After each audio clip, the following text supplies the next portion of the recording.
Thank you. It was so interesting to know the kind of things you all are doing. For me, I feel very old and redundant sometimes for being so disconnected. And the last, I think, 3 years now, not meeting people in flesh and blood and trying to connect through the Zoom world or the online world, which I'm really bad at. I feel every other person I meet is brilliant and managing so well in that world, while I'm still struggling. Every day I'm like struggling to open my laptop, connect to people through it. But it's really nice. Thanks to you guys for actually doing a physical event. I've been terribly missing it. I realized we've been like missing so much of meeting people.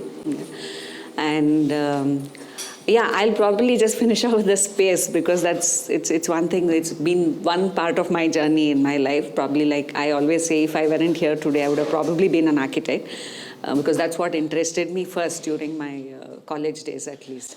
And that was the time I met Kannade. And when I was a very young girl, when I was probably 18, 19 years old when I met Kannade, because I read an article about Kannade in a Kannada magazine.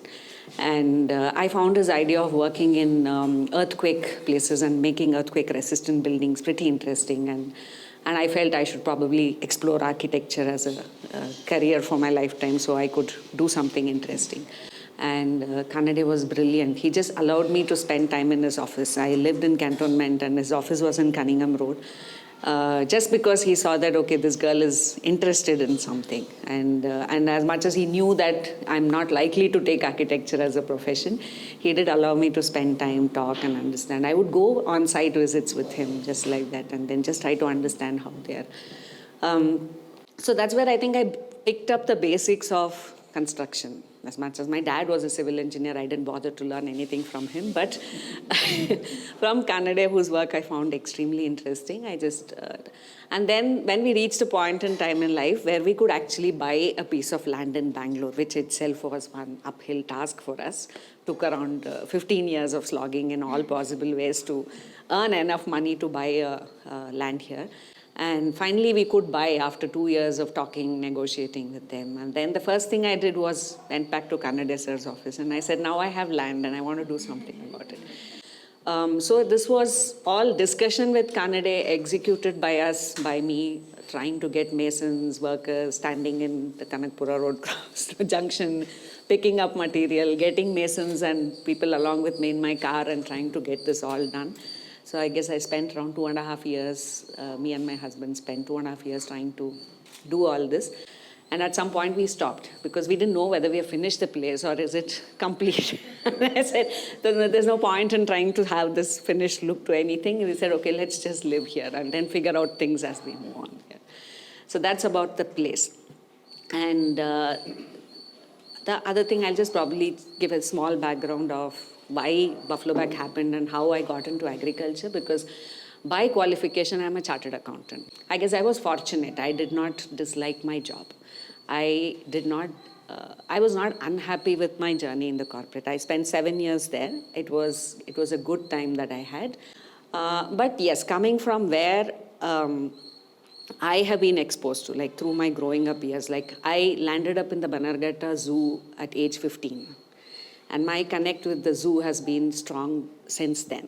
I went from school, where we all went on a cycling expedition from school to Bannerghatta Zoo. And I was fascinated by the idea of a zoo. Because at that point in time, as somebody who was transitioning in from 14 years to 15 years, my imagination of the Bannerghatta Zoo was very different. Yeah. I still hold that imagination of the place. So the place was fascinating for me. So the fascination towards animal life and plant life and how interesting it can be, and how, as somebody who grew up in the urban space, could actually imagine a space being in my backyard. And I knew I could, if I always said, okay, if I could live there, I could live with the elephants. So that kind of sparked a lot of, I think that remained in my head for a long time. So the next thing we purchased when we could afford a piece of land was a piece of land in the Bannerghatta forest. After 2-3 years of hands-on farming, trying to understand how do you work with the soil first, and live in a forest next, and live in a space where you know that every cropping season elephants are going to come there. So that was another journey, another 2-3 years of figuring out how to coexist or live there in a place that you love so much. So after that, I think we just at some point decided we knew that we had to come back here. So we focused a little more on tree-based farming so that we have something happening there even if we are not there, because that way trees are very forgiving.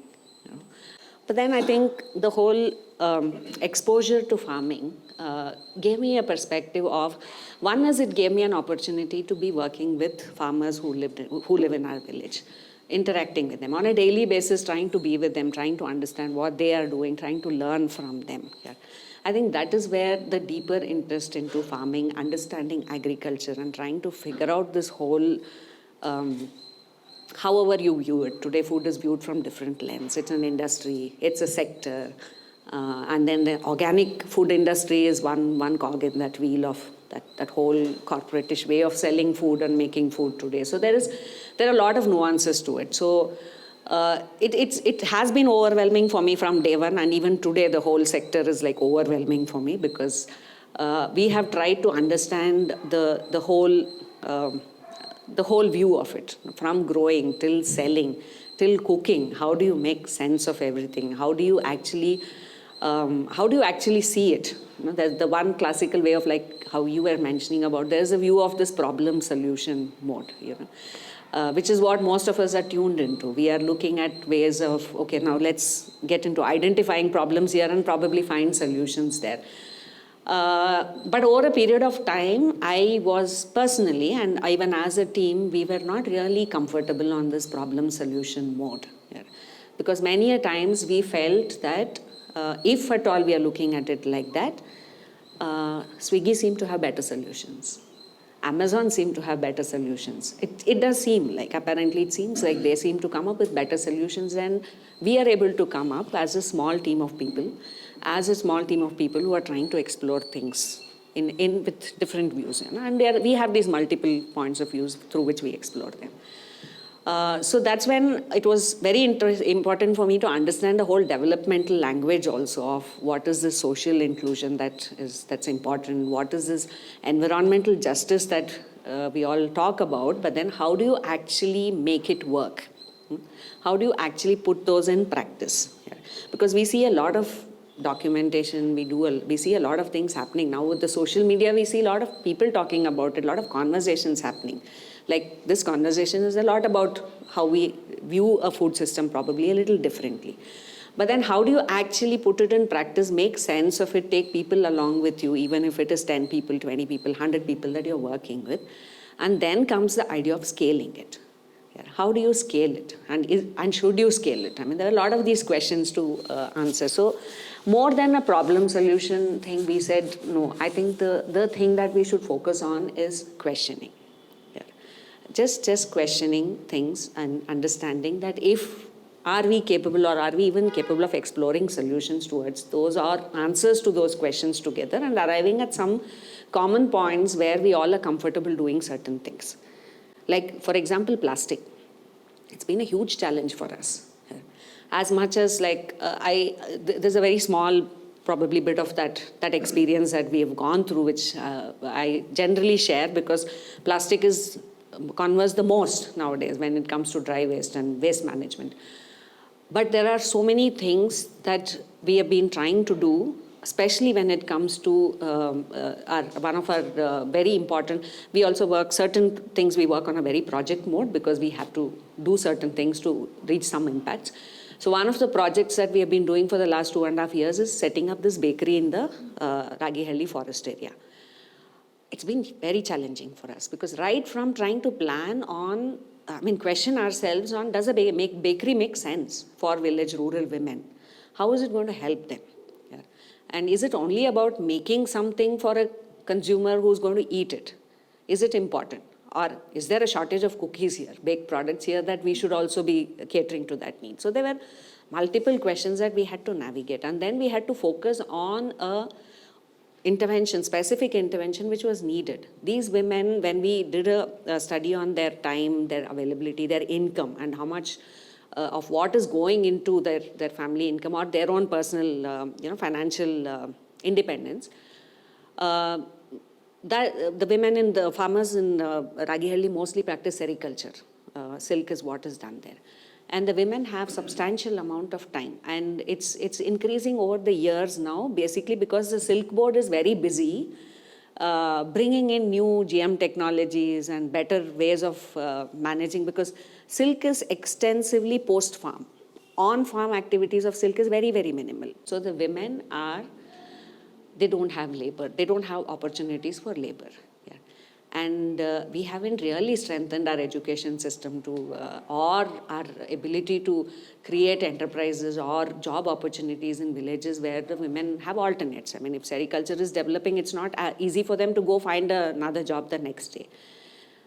So these developments are something that we had to really be watchful of, aware of, and say that, okay, now there is no option for this generation of women. For the next 10 years, they don't have an option. So rather focus on building some skills in them. Yeah. Some skill which they can relate to. So cooking seems inevitable. It's something that they're comfortable doing. They cook very well in their homes, and it's just about learning newer ways of cooking, using newer equipment. So how about trying baking, trying frying? Because frying is also not something they do regularly in their homes. So, and these are the only two ways you could make processed products which can have decent shelf life. So we couldn't think of fresh food. So we said, okay, let's stick to frying and probably those laddus which have longer shelf life and bakery, and then we went ahead with the project. So all that they needed was this little conducive ecosystem, something that could open up doors for them and tell them that, okay, here are opportunities and go explore.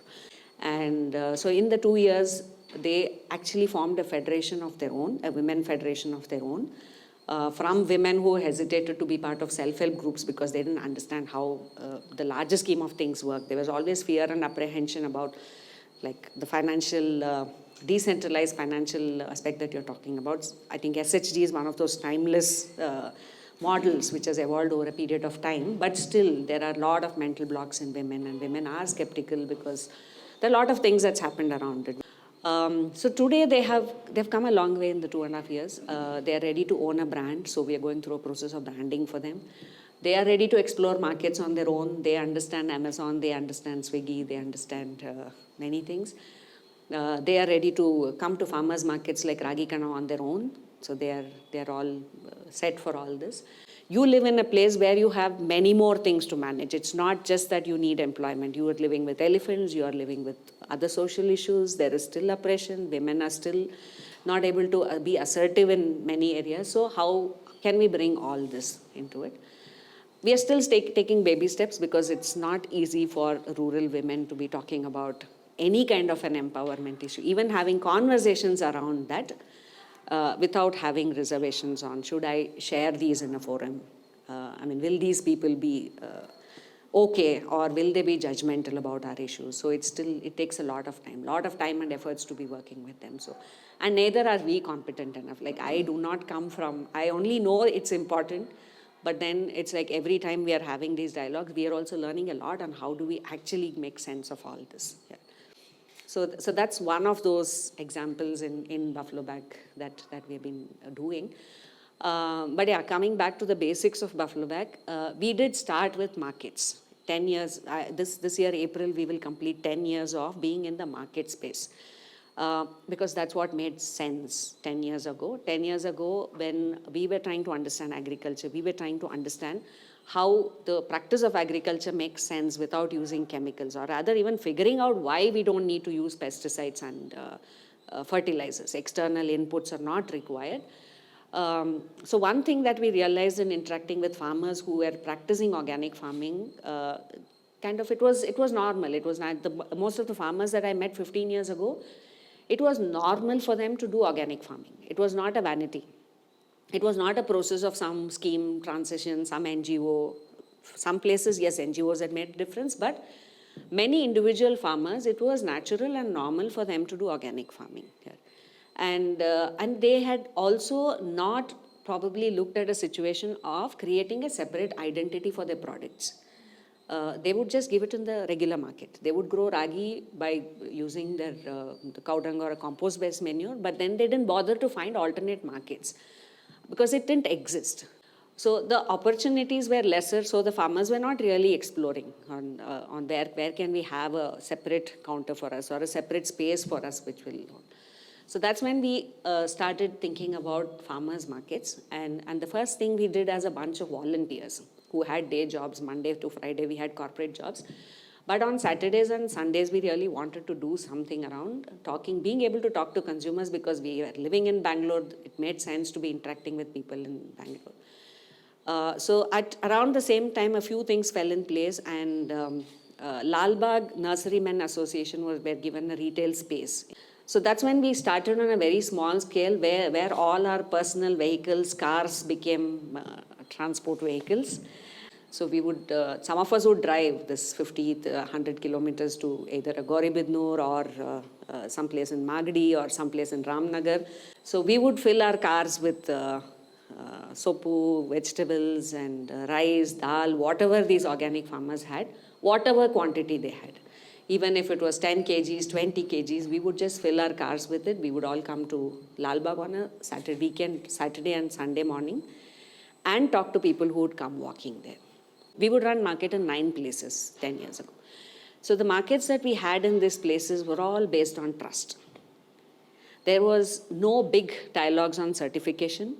And if there were questions, consumers would come with a lot of questions. One is, of course, they would see this huge difference in the produce when they cook with it or they use it. They would see this difference that organic was definitely different looking, different tasting, feeling different from the regular conventional produce. But the other questions that we were all trying to answer was to understand the nuances of organic farming and understand, why is it still not, we know, now we understand it's healthy, why is it still not bigger? Or why is it not available everywhere? Were the questions we answered for the first 3-4 years. And that was what consumers were also asking about, because we would have consumers coming from Yelahanka to Malleshwaram or from Whitefield to Indranagar and buying. And trying to make sense of buying monthly rations and trying to access fresh fruits and vegetables once a week at least. And many of them didn't want to use refrigerators. So these were those problem statements. These were the things that were there. And then the need for these structures or organizations which will actually do something meaningful, because we knew we were doing a lot of things, but then we didn't know where we were contributing to. Of course, the 250 farmers that we work with, they are happy working with us. It's been 10 years of relationship with them. They are happy working with us. We have 100 plus families coming and buying from us. I think all of them have been with us through the journey. I don't think anybody has dropped off buying from Buffalo Bag. So all this is something which is measurable, but then we were looking at, because we were scale hours, we said there is something else that we should look at. And this, I think, at that point, my professional qualification of being a chartered accountant was helpful, where we shifted into advocacy, and that is PGS Organic Council. So PGS Organic Council is an advocacy platform, but we are working on the public decision space. We work with governments, we work with local governments, state governments, and the central governments, where we hope we always push ourselves on the table to hold our space. And we want to be heard. We want to say a few stories, even if it is small. So we are working closely with state governments. We are working with the central government. And today, in my personal capacity, I am in a couple of committees in the Ministry of Agriculture. We had to push ourselves and we had to get our space there to be able to tell things that we are learning on ground. Yeah. Our strength lies in this, in being able to tell our stories with tremendous amount of confidence, even if it is a small story of 3,500 people in a population like India's, and making ourselves felt relevant and important in the larger scheme of things and wanting to belong here. So we now have around 25 members in PGS Organic Council. It's a proper member-driven committees run setup, but we also bring a lot of best practices in terms of managing an institution into it, so that we are delivering something concrete. So we prepare a lot of white papers. We call them policy papers or white papers, relevant for each like it depends on which government should hear it out and implement it. If it is for a local government, if it is for a group of panchayats to execute something, so we work with them and we give this white paper to the panchayat. Or if it is for the state government, we do it for the state government. Currently we are active, very active in 2 states, Tamil Nadu and Orissa, which is seeing phenomenal changes in the way they are looking at agriculture and food. So just last week, Tamil Nadu government announced that millets will form part of the PDS system, the public distribution of. So that's come after a lot of interactions with them, lot of proving points and asking and demanding for a lot of structural changes.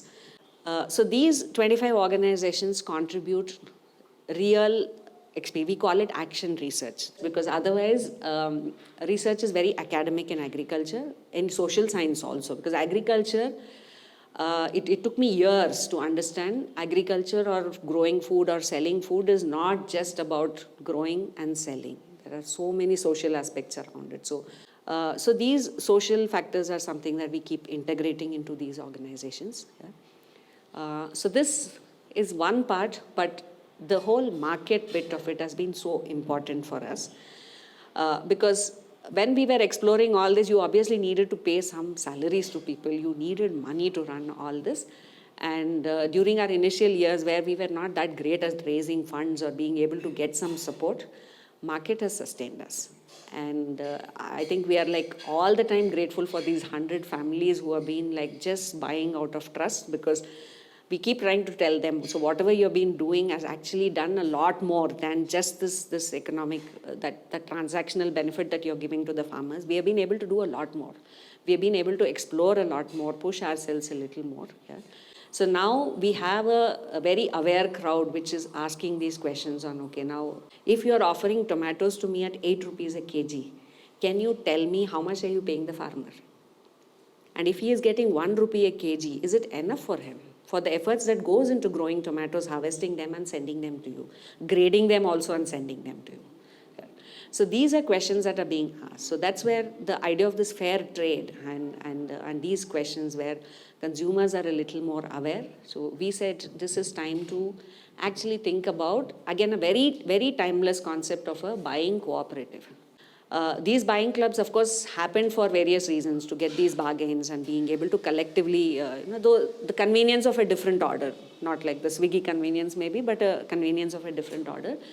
So we are trying to bring those concepts of a cooperative, of a shared economy, where whatever questions you have today, and if you have a very valid question, you could raise it in that forum and actually be part of finding an answer to that. We have moved out of that idea of business decisions being important for the market.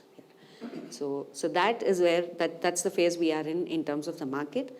And I think by sharing the PGSOC and the Vasudha story, I just wanted to also tell on the other things, those incidental things, seemingly incidental, but the core is the market for us because it has supported us financially. And it has given us the confidence that, people are there with us. It's like 100 families is not small number for us, for the way we have been. We are extremely low-key. We have never figured out how to advertise, how to market ourselves. We have not spoken to our neighbors about what we do. We allow people to explore, find us. It's like there are people who have come and told us this is like one treasure hunt for us. So being what we are, I think it's phenomenal to have 100 families with us today. And these 100 families have contributed to all that we are able to explore today and where we have reached. And today that space that we have in the Ministry of Agriculture also, I think all the confidence has come with these interactions, these learnings that we have collectively picked up over a period of time. Yeah. And also I think the advantage is in our team, none of us come from an academic background of agriculture or social science. So we have been like constantly learning, just being in this space. Sorry, I think I spoke for very long. No, you must be tired. No, we enjoyed it. No, I'm not. Not really tired. It's nice to be speaking to people also.